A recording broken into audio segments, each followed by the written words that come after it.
Hallo, ich hoffe, es geht euch allen gut. In der Einführung habe ich angesprochen, dass wir auf diesem Kanal hier Fragen rund um zwei Themenkomplexe nachgehen wollen. A, wo stehen wir überhaupt? B, wie können wir mit dem, was bei unserer Standortbestimmung herausgekommen ist, besser umgehen? Im April 2020 habe ich eine interessante Erfahrung gemacht. Meine Wahrnehmung der Situation, in der wir uns befanden, mein Situationsbewusstsein, war anscheinend eine ganz anderes als das meiner Umgebung. Ich hatte damals innerhalb meiner Kollegenschaft versucht, ein Stimmungsbild zu erhalten, indem ich die Frage aufwarf, ob das, was uns allen täglich mittels der Medien vermittelt wurde, tatsächlich der Realität entspricht. Im Sinne eines, was ist eigentlich los? Was passiert hier gerade? Könnte es nicht sein, dass ganz andere Ereignisse viel relevanter sind als das eine, welches man in den Vordergrund stellt? Dass das ganze Szenario insofern nicht nur aus einem Faktor besteht, sondern mehreren. Nicht nur aus der Pandemie, sondern auch aus einem schwerstens beschädigten Finanzsystem, einer erneuten technologischen Revolution, der Tokenisierung, einem ideologischen Konflikt zwischen dem Westen und dem neuen Osten.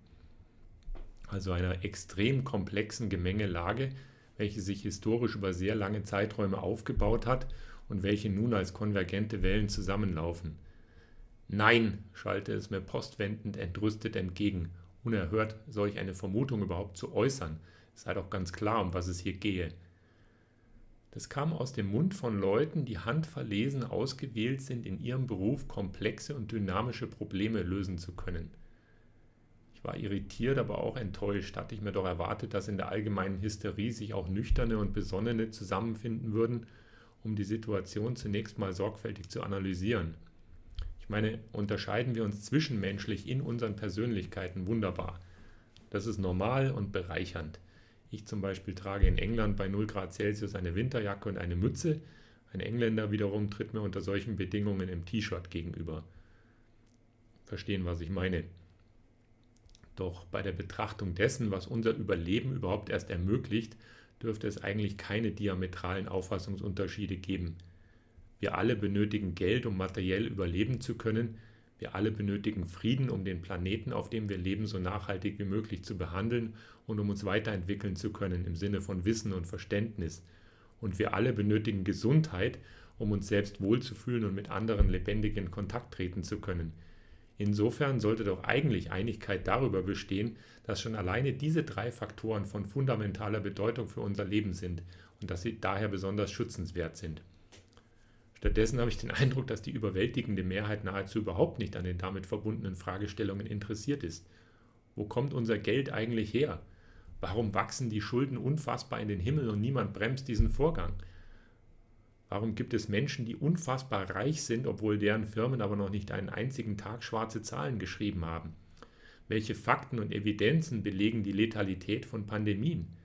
Warum befinden wir uns gemäß den Erklärungen der Außenministerin der Bundesrepublik Deutschland im Krieg mit einem Land, welches neben seinen enormen konventionellen militärischen Fähigkeiten unbestreitbar eine gewaltige Atommacht ist, unter Umständen sogar die Atommacht?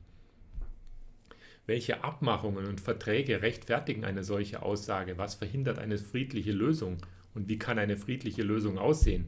Denn wenn Krieg das Mittel der Wahl bleibt, sehen wir uns demnächst in rascher Konsequenz sehr wahrscheinlich einer nuklearen Auseinandersetzung, insbesondere auf europäischem Boden und dort insbesondere dem Deutschen gegenüber.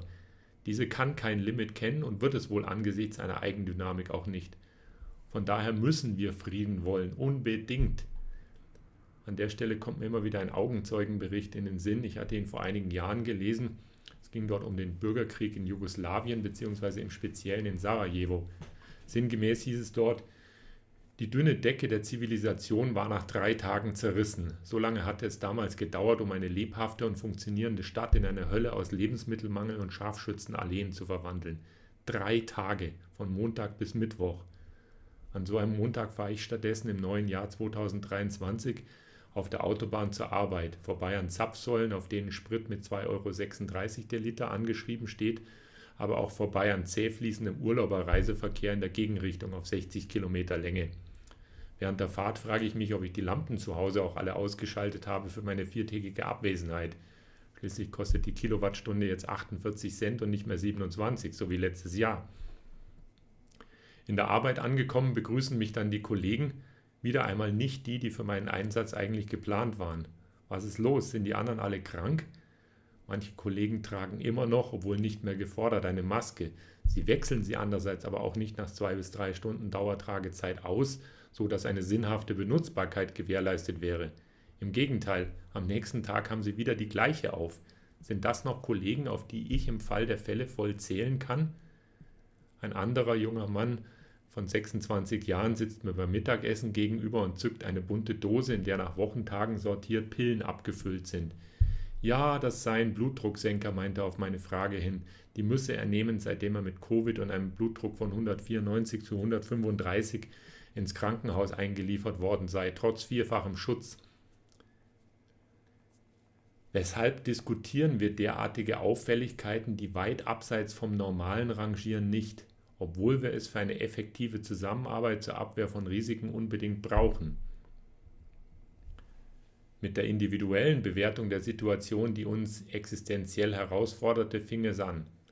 Ein strukturiertes Situationsbewusstsein, die Militärs nennen es lediglich SA, Situational Awareness, wurde nicht aufgebaut. Glauben anstatt Wissen stand im Vordergrund.